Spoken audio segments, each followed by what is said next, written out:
اعوذ باللہ من الشیطان الرجیم بسم اللہ الرحمن الرحیم۔ اسلامک انفو چینل دیکھنے اور سننے والوں کو السلام علیکم۔ معزز سامعین، آج کا ہمارا موضوع سخن ہے اذان۔ اذان کے لغوی معنی ہے خبر کرنا، خبردار کرنا، اطلاع دینا اور اعلان کرنا۔ شریعت کی اسلام میں اذان سے مراد وہ مخصوص کلمات ہیں جن کے ذریعے سے لوگوں کو اطلاع دی جاتی ہے کہ وہ نماز کا وقت ہو چکا ہے، نماز کی طرف آئیں۔ اذان کی ابتدا کب اور کیسے ہوئی؟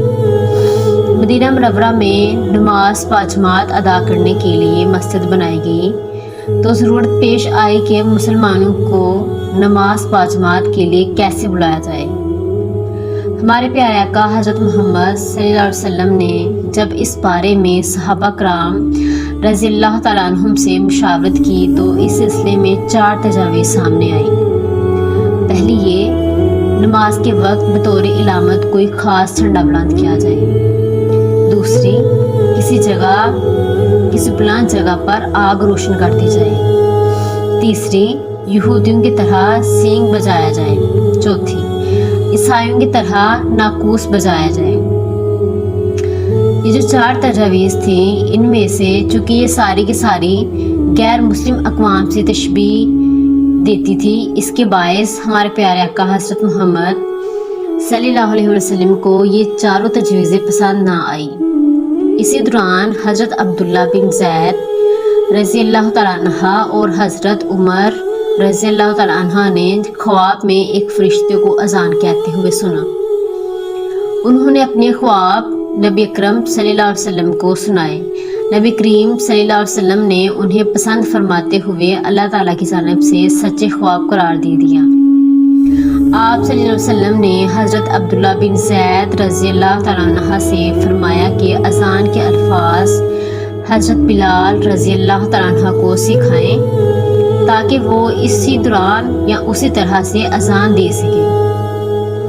چنانچہ اسی دن سے اذان کا یہ نظام رائج ہے۔ ہجرت مدینہ کے فوراً بعد پہلی ہجری میں اذان کی ابتدا ہوئی۔ پھر حضرت بلال رضی اللہ تعالیٰ عنہ سب سے پہلے مسجد نبوی کے مؤذن قرار ہوئے۔ اذان کی اہمیت کیا ہے؟ اذان اللہ تعالیٰ کے حکم نماز کی یاد دہانی کا ایک اہم ذریعہ ہے۔ اذان کے ابتدائی کلمات میں اللہ تعالیٰ کی عظمت و توحید کا سبق دیا گیا ہے جو مسلمانوں کے لیے ایمان کی تازگی کا بھی ذریعہ ہے۔ اذان میں اعلان کے ساتھ ساتھ ایک مستقل تبلیغ کا پہلو بھی ہے۔ اذان میں اس کامیابی اور بھلائی کی طرف بلایا جاتا ہے جو ایک مسلمان کو نماز کے ادا کرنے سے حاصل ہوتی ہے۔ اذان میں دنیا و آخرت کی کامیابی کا سبق موجود ہوتا ہے۔ اذان کی فضیلت۔ حضرت ابو ہریرہ رضی اللہ تعالیٰ عنہ سے روایت ہے کہ رسول پاک صلی اللہ علیہ وآلہ وسلم نے فرمایا، اگر لوگوں کو معلوم ہو جائے کہ اذان اور پہلی صف جہاں پہ کھڑے ہو کے نماز پڑھی جاتی ہے، اذان اور پہلی صف کی کیا فضیلت ہے، تو پھر ان لوگوں کے لیے قرآن اندازی کے سوا کوئی چارہ باقی نہ رہے، یعنی کہ یقیناً وہ قرآن اندازی بھی کریں گے۔ اور اگر انہیں معلوم ہو جائے کہ عشاء اور فجر کی نماز کی کتنی فضیلت ہے تو ان دونوں نمازوں میں حاضر ضرور ہوں گے، اگرچہ انہیں گھسیٹتے ہوئے آنا پڑے۔ اذان پڑھنے کے 4 احکام ہیں کہ اذان کو کیسے پڑھا جائے۔ اذان پڑھنے کے لیے ضروری ہے کہ اذان کہتے وقت مؤذن قبلہ رخ ہو۔ اذان کہتے وقت مؤذن کا باوضو ہونا مستحب ہے۔ مؤذن اذان دیتے وقت اپنی شہادت کی دونوں انگلیوں کو کانوں میں دے لے۔ آپ صلی اللہ علیہ وسلم نے اس کی حکمت یہ ارشاد فرمائی کہ اس طرح سے ممکن ہے کہ آواز بلند ہوگی۔ اذان ہمیشہ ٹھہر ٹھہر کر بلند آواز سے پڑھنی چاہیے۔ ہر کلمہ کے بعد مؤذن کو چاہیے کہ وہ اتنی دیر ٹھہرے کہ سننے والا وہی کلمہ اس کے پیچھے دوہرا کر جواب دے سکے۔ نماز کا وقت ہونے سے پہلے اذان کہنا درست نہیں۔ مؤذن جب حی الصلاۃ کہے تو منہ دائیں طرف پھیرے اور جب حی الفلاح کہے تو منہ بائیں طرف پھیرے۔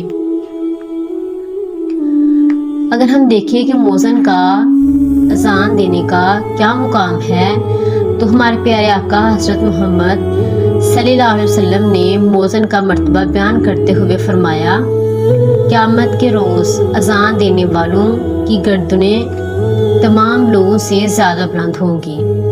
ایک اور جگہ پر ہمارے پیارے آقا حضرت محمد صلی اللہ علیہ وسلم نے ارشاد فرمایا، انبیاء کرام علیہم السلام کے بعد مؤذن کو سب سے پہلے جنت کا لباس پہنایا جائے گا۔ سبحان اللہ۔ اسی طرح سے ابن ماجہ کی ایک اور روایت بھی ہے جس کے مطابق حضرت ابن عمر رضی اللہ تعالیٰ عنہ روایت کرتے ہیں کہ رسول اللہ صلی اللہ علیہ وسلم نے ارشاد فرمایا، جس نے 12 سال اذان دی اس کے لیے جنت واجب ہوگی۔ سبحان اللہ۔ تو معزز سامعین، یہ تھی اذان کی فضیلت۔ اذان کیا ہے، اذان کی ابتدا کہاں سے ہوئی، اذان کی اہمیت، اذان کی فضیلت اور اذان کے بارے میں کیا احکامات ہیں، اور اس کے بعد اذان دینے والے کی اس کے لیے کیا انعامات ہوں گے۔ تو اللہ پاک سے دعا ہے کہ اللہ پاک ہمیں اذان کو سننے کی توفیق عطا فرمائے، اور جو مؤذن اذان دیتے ہیں اللہ پاک ان کو بہترین انداز سے اذان دینے کی توفیق عطا فرمائے، اذان کے بیان کردہ احکامات پر عمل کرنے کی توفیق عطا فرمائے، اور ہمیں دنیا اور آخرت دونوں جگہ پر کامیابی و کامرانی سے نوازے۔ وآخر دعوانا ان الحمدللہ رب العالمین۔